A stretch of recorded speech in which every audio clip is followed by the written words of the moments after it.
Kumusta mga kanong? May kwento ako sa inyo na magpapagulo talaga sa isip ninyo. Isipin ninyo, isang tao, nag-iisa, nagtayo ng kastilyong gawa sa koral. Hindi lang basta kastilyo, kundi isang istruktura na ang bawat koral ay tonelada ang bigat. Paano niya nagawa yon? Yan ang malaking tanong na hanggang ngayon ay palaisipan pa rin. Welcome sa No PH, kung saan ang kaalaman ay kasama sa bawat kwento. Ngayon dadalhin ko kayo sa isang lugar na puno ng hiwaga, isang lugar na nagpapatunay na ang imposible ay posible. O kaya ay may sikreto lang talaga na tinatago. Tara, alamin natin ang misteryo ng Coral Castle.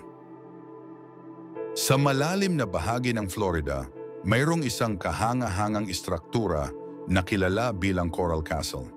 Hindi lang ito ordinaryong kastilyo. Ito ay gawa sa napakalalaking blocks ng coral. Bawat isa ay tumitimbang ng ilang tonelada. Ang mas nakamamangha, ito ay itinayo ng isang nag-iisang tao, si Edward Lidskalnin. Isang payat at hindi kalakihang lalaki na may taas na 5 talampakan. Nagsimula ang lahat dahil sa pagkabigo sa pag-ibig. Si Edward ay umalis sa kanyang bayan sa Latvia matapos siyang iwanan ng kanyang minamahal na si Agnes Cuffs. Pinangako niya sa sarili na gagawa siya ng isang bagay na magpapatunay ng kanyang pagmamahal at husay. At doon nagsimula ang kanyang epikong pagtatayo. Nagtago si Edward mula sa mga usisero, nagtatrabaho lamang sa dilim ng gabi. Walang sino man ang nakakita sa kanya kung paano niya inilipat at inilagay ang mga higanteng blocks ng coral. Ang kanyang mga kapitbahay ay nagulantang sa misteryo. May mga nagsasabing gumagamit siya ng kakaibang teknolohiya na parang may kakayahan siyang baligtarin ang gravity. Paano pa niya maitataas ang mga coral na mas mabigat pa sa isang sasakyan? Ang mga kagamitan na nakita sa paligid ng kanyang Coral Castle ay simpleng-simple, mga lubid, puli at ilang lumang kagamitan. Ngunit ang mga inhinyero at siyentipiko ay naguguluhan. Hindi maipaliwanag kung paano niya nagamit ang mga simpleng kasangkapan na yon upang makamit ang isang gawaing nakakapagpabago ng tanawin. Ang mga istruktura sa loob ng Coral Castle ay kasing misteryoso ng pagkakagawa nito. May mga upuan, kama at iba't ibang pang bagay na gawa sa coral. Ang isa sa pinakakilalang bahagi ay ang 9-ton gate, isang higanting slab ng coral na perpektong balanse at umiikot sa isang maliit na pagtulak ng isang daliri lamang. Ito ay parang may lihim na balanse na nagpapakita ng kanyang malalim na pag-unawa sa physics at mechanics. Ang mga balita ay mabilis na kumalat na parang apoy. May mga nagsasabing nakakita siya ng mga sinaunang lihim, mga kaalaman na ginamit din sa pagtatayo ng mga pyramid sa Egypt. Ang ilan ay naniniwala na may kaugnayan ito sa magnetic fields ng Earth o kaya ay sa isang uri ng free energy. Kung totoo ito, ibig sabihin ba ay may mga teknolohiya na nawala o sadyang itinago sa kasaysayan na hindi pa din natin natutuklasan? Ang misteryo ay lalong lumalim nang tanungin si Edward kung paano niya nagawa ang lahat ng ito.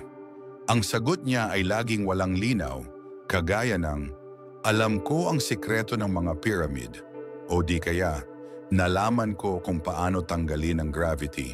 Ngunit ang kanyang mga paliwanag ay hindi sapat para ipaliwanag ang napakalaking obra na kanyang nagawa. Ang pinakamalaking twist sa kwentong ito ay hindi lamang sa pagkakagawa ng Coral Castle, kundi sa mismong buhay ni Edward. Bago siya namatay, nag-iwan siya ng isang libro na tinatawag na Magnetic Current. Sa loob nito, sinubukan niyang ipaliwanag ang kanyang mga teorya tungkol sa kosmos at enerhiya, ngunit ang mga ito ay puno ng mga kakaibang konsepto na mahirap intindihin. Ang ilan ay naniniwala na ang libro na iyon ang susi sa kanyang mga sikreto. Marami ang naniniwala na dinala ni Edward sa kanyang libingan ang isang lihim na maaring baguhin ang ating paniniwala sa mundo. isang kaalaman na maaring magbukas ng pintuan sa libreng enerhiya, anti-gravity o mga puwersang hindi pa natutuklasan ng siyensya. Iniwan niya ang Coral Castle na nakabukas sa publiko at sa edad na 64, siya ay biglaang pumanaw. May mga haka-haka na siya ay may tinatakasang panganib dahil sa kanyang kaalaman at lihim na gusto sanang isiwalat. Mayroon ding mga kwento na siya raw ay nakikipag-ugnayan sa mga nilalang na hindi nakikita, kaya nagawa niya ang mga himalang ito. Ang iba naman, naniniwala na siya ay may koneksyon sa mga sinaunang kabihasnan gaya ng Atlantis at doon niya natutunan ang lihim na kaalaman. At ngayon, ang Coral Castle ay nakatayo pa rin, tahimik at nananatiling misteryoso. Isang monumento na gawa sa pag-ibig at isang lihim na maaaring hindi na natin malalaman kailanman.